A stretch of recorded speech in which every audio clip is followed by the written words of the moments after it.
Hi, and welcome to Mandarines, or welcome back if you are returning. Today it's Sunday, the 22nd of March, and it's spring. It's officially spring. Um, Except that yesterday the weather was starting to get better and better. We had 2 wonderful weeks. It was so sunny, so it was so nice to go outside or to work from home and have the sun shining through the windows. And yesterday we had snow. The weather was really good for a couple of weeks, and I think yesterday was the first day of spring, or the day before yesterday. So just to welcome spring, we had snow. But yeah, as I said, I had a couple of lovely days. So the snow didn't destroy my mood or anything. It was just really surprising to see the weather changing like this, because the temperatures were quite high. I think we had something like 12 degrees Celsius, which is quite high. My parents in France told me that they didn't have these temperatures. They told me that the weather was quite cold, so they're always surprised when I chat with them on Skype and I show them outside, and they always tell me, "Oh, it's so grey and rainy here," and I'm always telling them, "Oh, that's surprising because, well, we have a beautiful weather." So yeah, I had so I haven't recorded. I didn't record last week. Not that I didn't have anything to say, but I was quite busy. And family came, so I wasn't at home for a couple of days during the week. So I thought that I would record later, but that didn't happen, and so today is Sunday and I'm recording.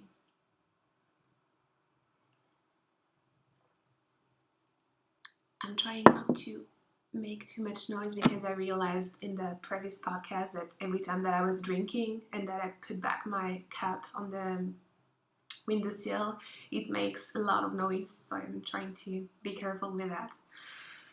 So let's dive in.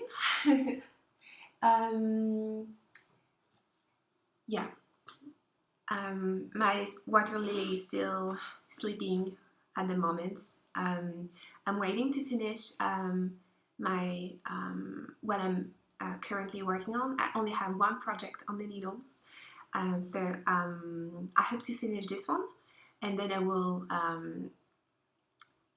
recast on my water lily. I've seen that we have a KL on Instagram, which is water lily along, and there's a lot of people that joined, and there's already quite a lot of people that finished their water lily, and seeing that beautiful sweater everywhere on Instagram is so motivating, inspiring, and I really want to finish or to even start my second water lily. So yeah, I've been busy working, busy knitting, as every week, and I'm working on a new design, and I've been knitting on that design quite a lot, but there's a lot of things that I didn't expect, or things didn't turn out the way I wanted to. So yeah, the original design didn't work really well. It was beautiful, but for some reason, maybe it was a bit too complicated, and yeah, I just decided to change a couple of things. So it takes so much time to figure things out and have the courage to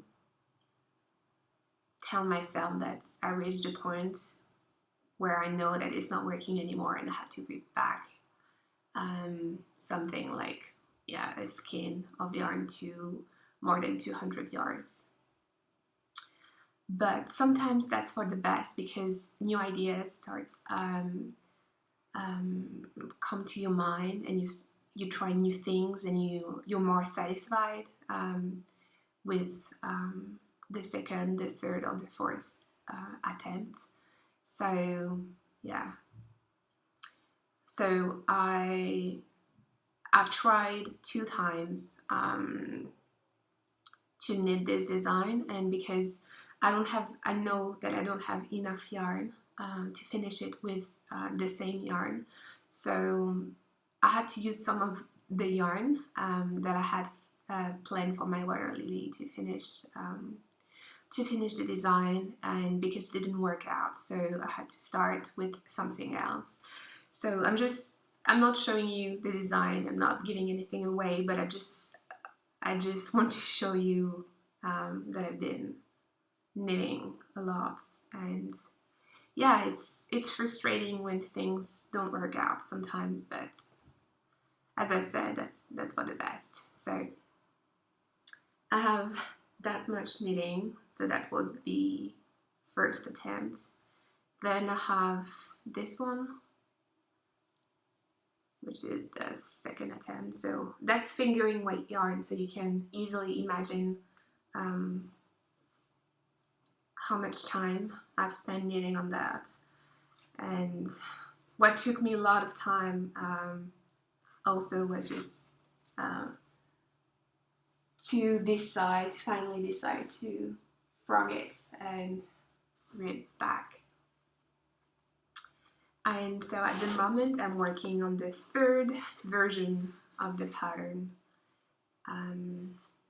Yeah, and I'm much more satisfied with what I have.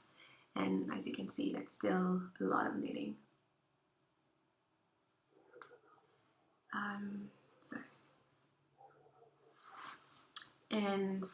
So it's the same design, but 3 different versions, and they are both, or the 3 of them are sitting in my Jenna Rose handbags. I'm starting a little collection, I think, because I love her work so much. So I know that she sells out her designs very, very fast. So I think every time that she's gonna have something new in store that I really, really love, I will get it, because treat yourself. Because why not? I know that it's something very special. She creates everything she draws, and then she screen prints. She sews the bags, and yeah, it's just beautiful, beautiful work. And if I can support her in any ways, well, I will do it. And then I have absolutely gorgeous project bags to keep. So yeah, that's all what I've been working on, actually. But I have a couple of projects in mind. I have a friend who's having a baby very, very soon, and I really want to knit her something. So I got the pattern already. There's Maria from the podcast, which is Stitched in Sweden. She has a lovely podcast. I think she has 7 or 8 episodes already. She's from the US, but she lives in Sweden at the moment. So she just across the Baltic Sea from me, and she knits incredible things. She recently released 2 designs. She released a hat design, which features beautiful Fair Isle. So it's very, very beautiful. And she also released a baby sweater design that is absolutely lovely. And ever since she published it, I've been wanting to have a friend. I've been wanting a friend. I I have no I have nobody around that has a baby yet, so I have no one to knit that sweater for. So when my friend announced that she was having a baby, I was so thrilled. I was really, really thrilled for her, obviously, but I was also really thrilled that I have finally found someone that I could knit this for.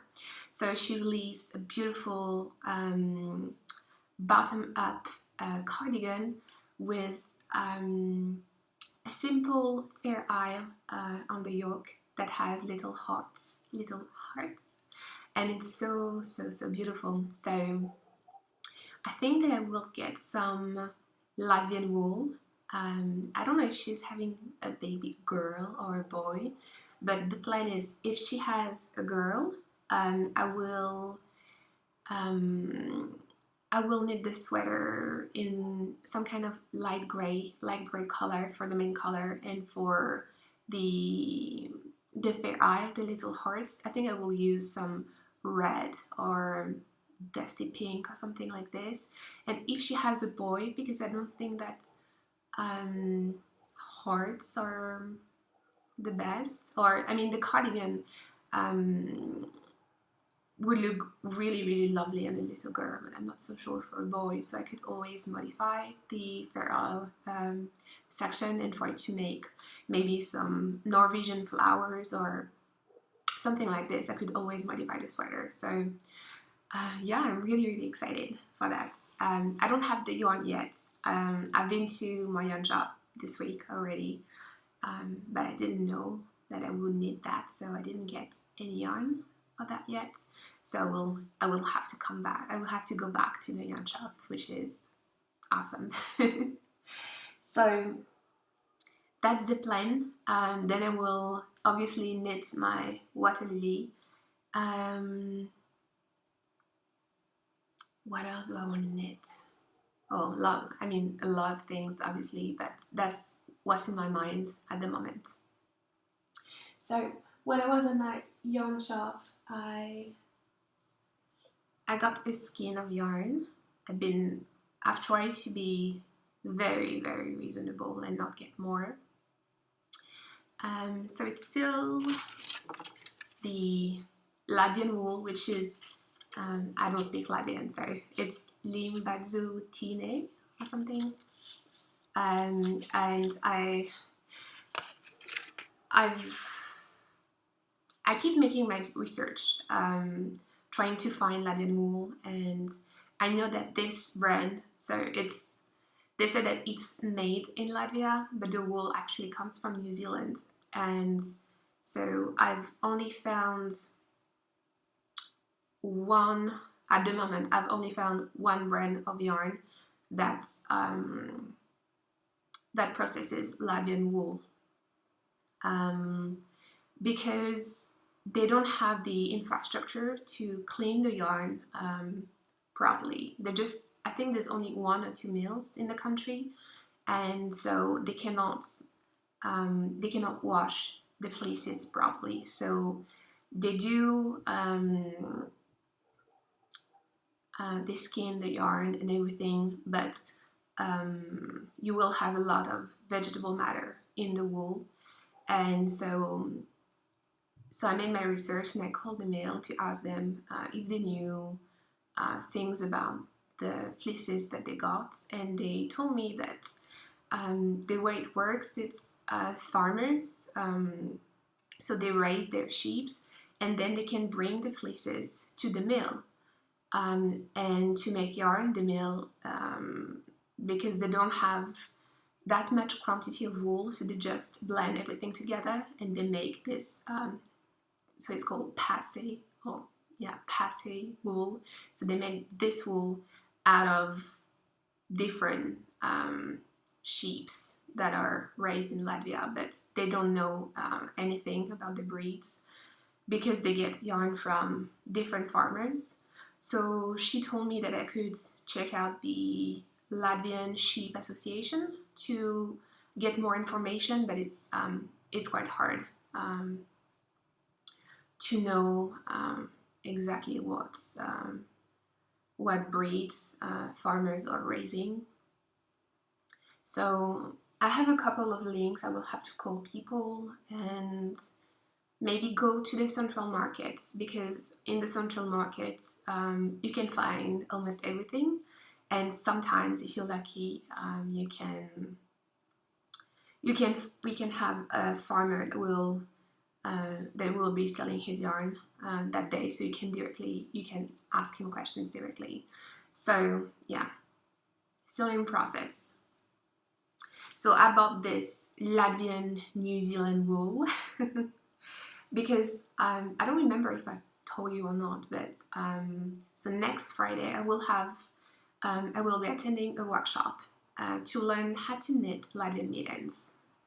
Because during the month of March in Latvia, throughout the country, there's a lot of workshops that could teach you traditional crafts. So you can learn basket weaving or traditional songs and dances, or probably mushrooming.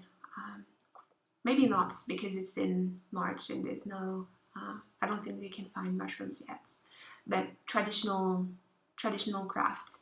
And yeah, I'm really, really, really excited for that workshop. I will be bringing my Latvian Bible book. And so yeah, I need to grab, I need to grab a couple of things to show you. So that's the yarn. So put this big one here.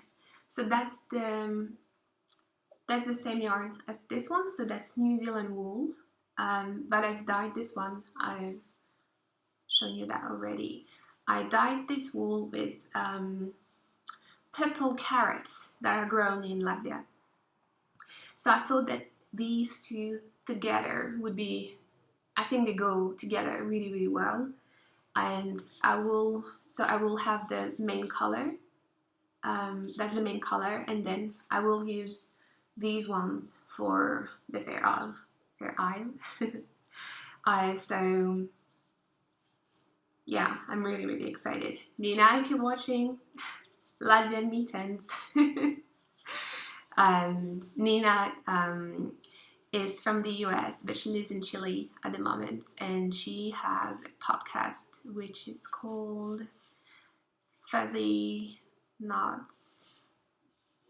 I will include the link to her podcast, but go watch her. She's a lot of fun, and she wants to knit Latvian mittens, even though it's maybe 30 degrees where she lives. But she purchased the yarn already, but she's planning to knit the mittens a bit later this year, because she's in the southern hemisphere. So I think autumn is coming soon to you, Nina. So Latvian mittens really, really soon. And I will try to share what I have learned. In the workshop, we have a Ravelry group which is called Mandarines, and we share different kind of information in the group, in the different threads. And yeah, we have a really nice thread where we don't only talk about knitting, but also about the different crafts and things that we like doing, like gardening or quilting or soap making. And it's always nice to encourage each other and maybe find a new passion. So yeah, just lovely. So these 3 colors for the workshop, because the workshop is actually for free, which is totally crazy. It's for free, so they don't provide the yarn. But I'm really happy to bring my own, because I really like this color palette. So I'm ready for Friday, and they said that we can use any type of double pointed needles that we want. But I've checked in the book, and I think they use 1 millimeter or 1.5 millimeter needles, which is, I think, US 0. I don't own, or maybe I have, I'm not sure. I don't know if I own such a small knitting needle or DPNs, but my friend Mel sent me these gorgeous wooden needles, and they're 3M. So I think I will use these ones for the mittens. We will see. I will try to bring a couple of pairs and see how it goes. But I'm really thrilled, so excited for that.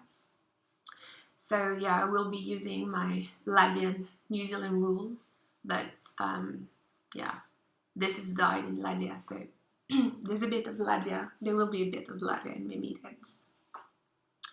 And this is the Latvian wool, pure Latvian wool. I washed it a little bit because it was very sheepy, and it was, I don't know if you can see the color quite properly, but it's yellow because the yarn hasn't been, I mean, it might have been washed, but they don't have the material, the infrastructure to wash the wool properly. And if you look carefully, I don't know if you can see or not, but there's a lot of pieces of, there's one falling, like straw and some grass. And there's a lot of lanolin in the yarn. When I touch it, I feel like my hands are quite greasy, even though I have washed it. And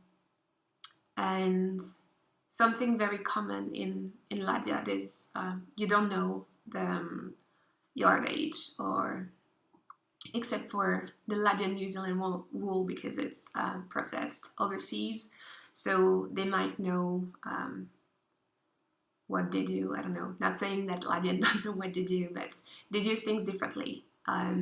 So there's I don't know the weight of the yarn, if it's fingering or not. I think it's quite thick. I don't know how many grams there is. So yeah, that's a mystery, because this is fingering weight for sure. Yeah, this one is definitely thicker. I think it's between sport and DK. I don't know if I can show you properly.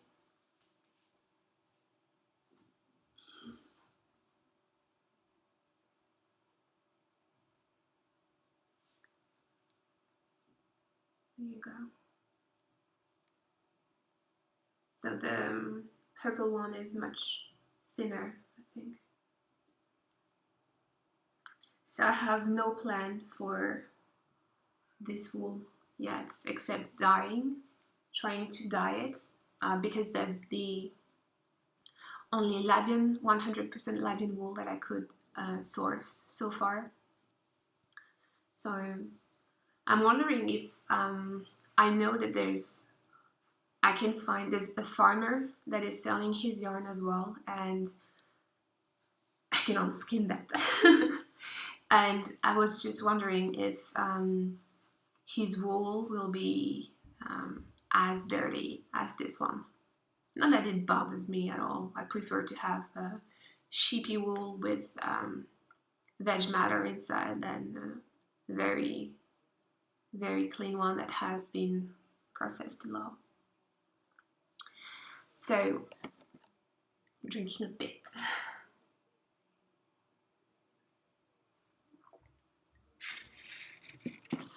Not making too much noise, I hope.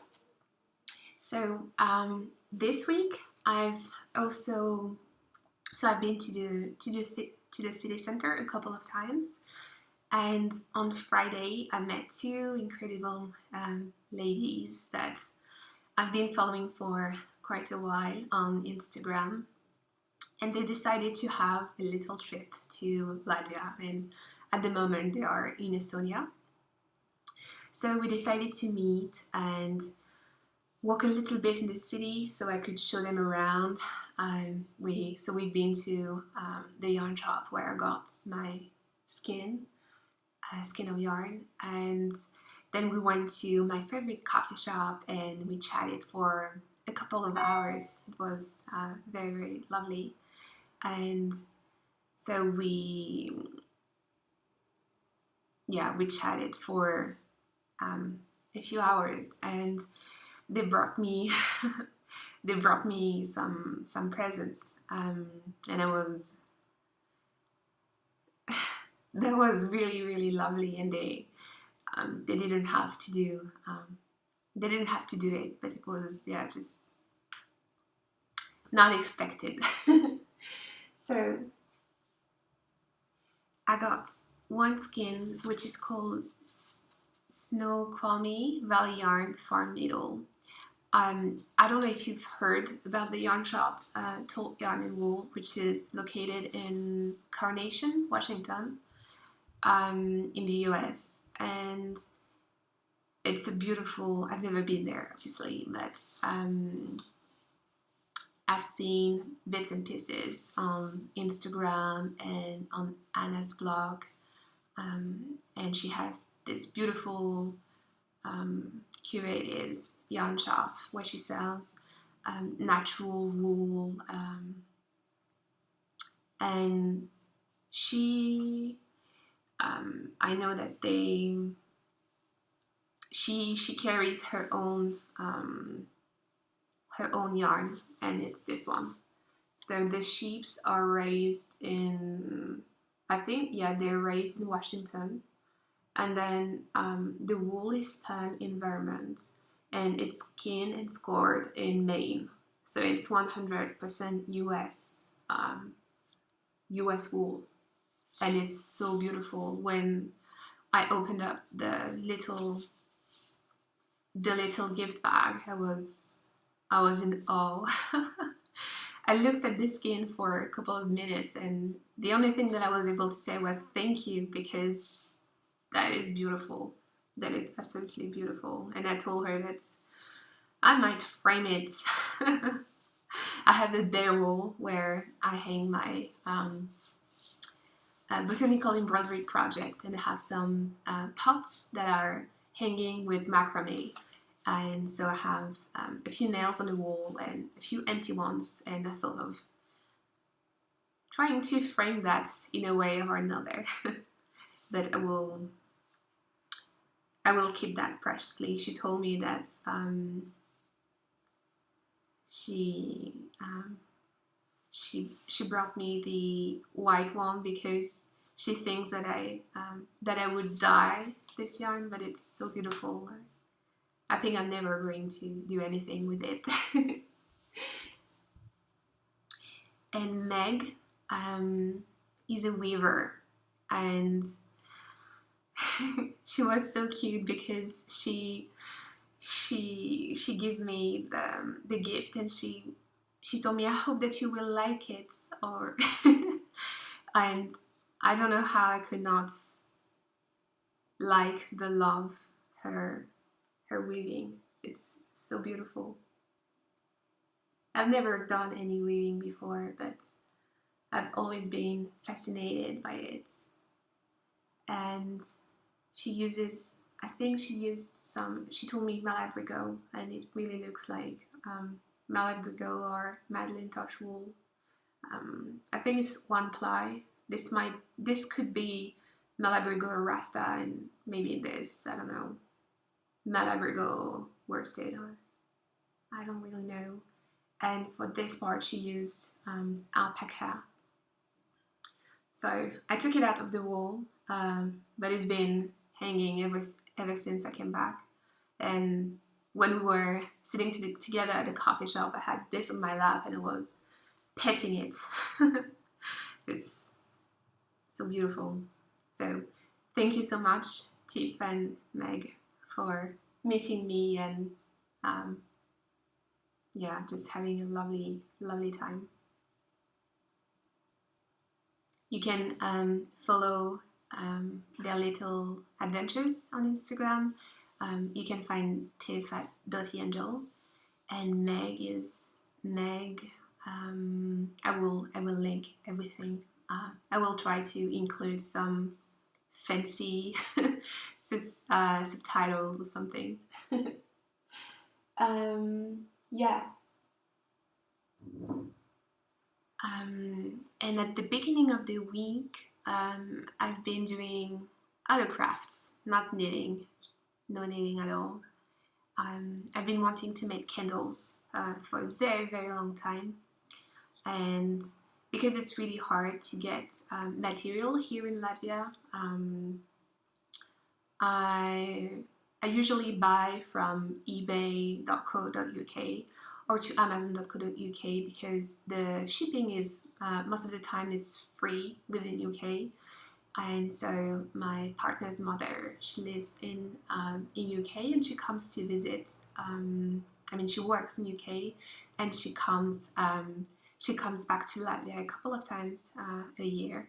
And usually when she comes back, she's full of her bags full of the things that we bought on Amazon or eBay.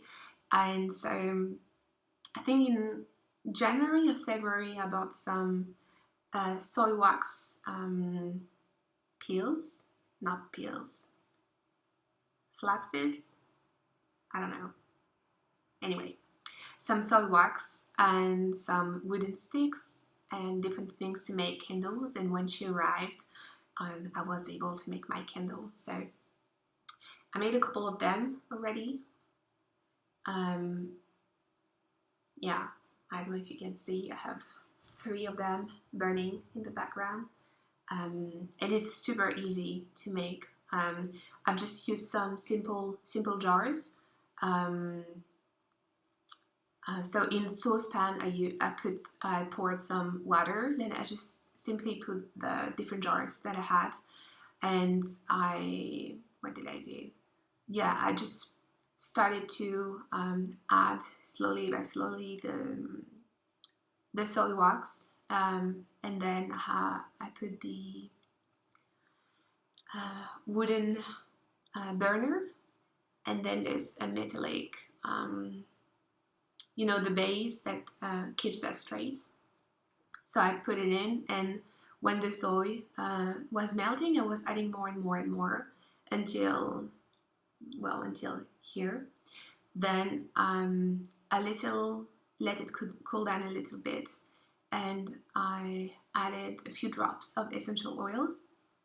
This one is peppermint and eucalyptus, and the other ones are mandarines, because this is one of my favorite smells. Trying not to make too much noise. And they burn fantastic.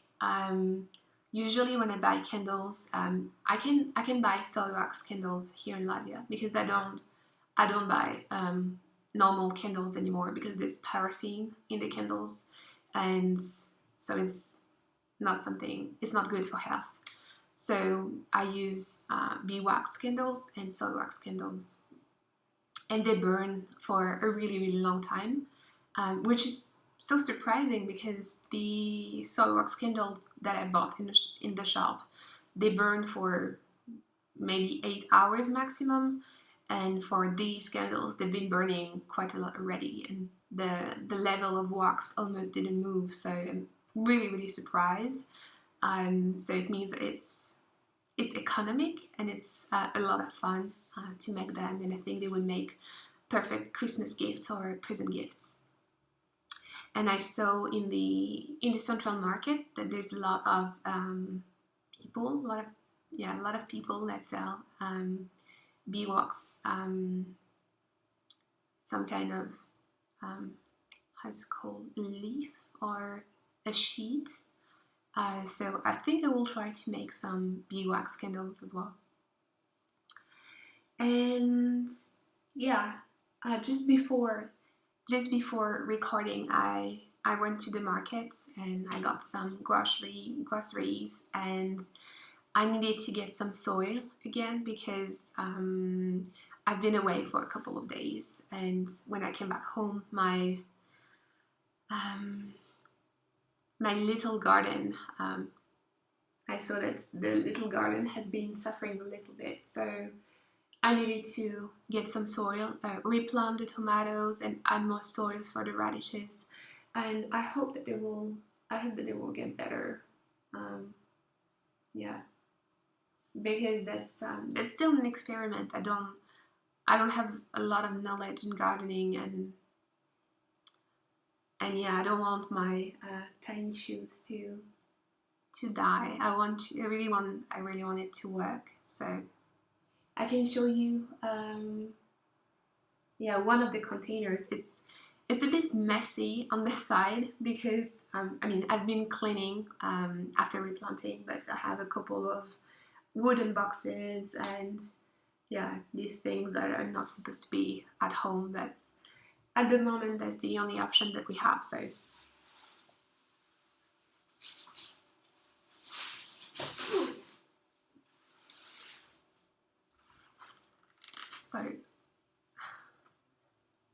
I have this little guy here, and I think, if I'm not mistaken, that's a cucumber.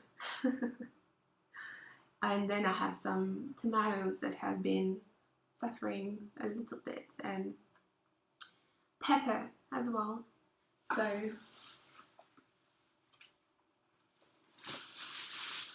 yeah, I will make sure not to leave the house for so long next time, because I don't want I don't want these little seeds to suffer anymore.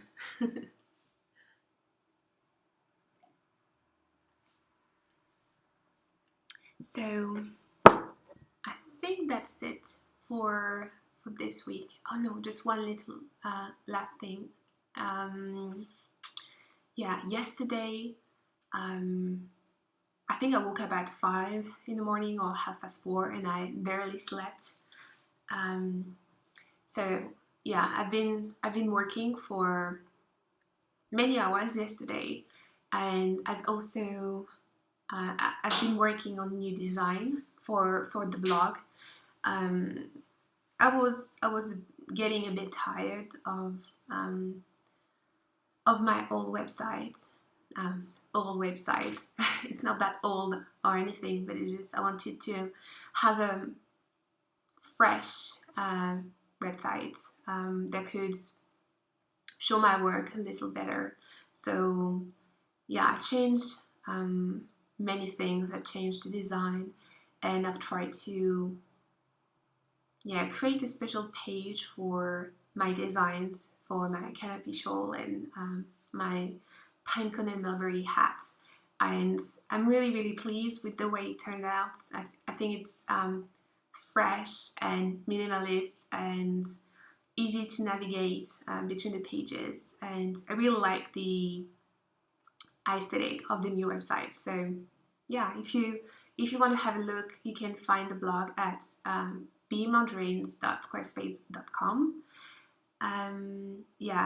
And so as I said, we have a Ravelry group, which is Mandarines on Ravelry, and you can also find me on Instagram as bmandarines.